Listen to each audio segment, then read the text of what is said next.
Kirtinasha construction চ্যানেলে আপনাদেরকে স্বাগতম। আজ আমাদের বাড়ির নাম কৃষ্ণচূড়া।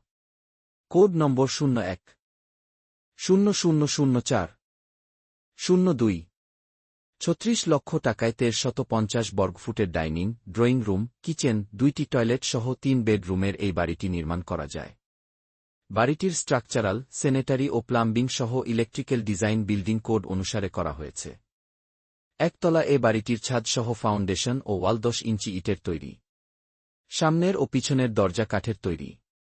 বাড়িটির মেঝেতে, টয়লেটের মেঝে ও ওয়ালে টাইলস, ভিতরের ওয়ালে ও সিলিংয়ে ডিস্টেম্পার ও বাহিরের ওয়ালে ওয়েদার কোট রং দেখানো হয়েছে। বাড়িটির ফ্লোর উচ্চতা ১০ ফুট। বাড়িটির সামনে ও পিছনে প্রশস্ত সিঁড়ি, কাঠের দরজা রয়েছে। বাড়িটির সুন্দর ল্যান্ডস্কেপ দেখানো হয়েছে। আপনারা ইচ্ছা করলে নিজেদের মতো ল্যান্ডস্কেপ করে নিতে পারেন। বাড়িটির সামনে একটি সুন্দর ঝরনাও রয়েছে। আমাদের হিসাব অনুযায়ী বাড়িটির কাঠামো খরচ, জমির দাম ও ঝরনার খরচ বাদে ৩৩ লক্ষ টাকা, স্যানিটারি ও প্লাম্বিং খরচ ২ লক্ষ ও ইলেকট্রিক্যাল খরচ ১ লক্ষ টাকা। বাড়িটির নির্মাণ ও শ্রমিক খরচ বর্তমান বাজারে প্রচলিত নির্মাণ সামগ্রীর মূল্য ও মজুরি হিসাবে বিবেচনা করা হয়েছে। বাড়িটি যদি কারো পছন্দ হয় তাহলে সম্পূর্ণ কাঠামো ড্রয়িং, স্যানিটারি ও ইলেকট্রিক্যাল ড্রয়িং এর জন্য আমাদের মেইল ও হোয়াটসঅ্যাপ নাম্বারে যোগাযোগ করার জন্য অনুরোধ রইল।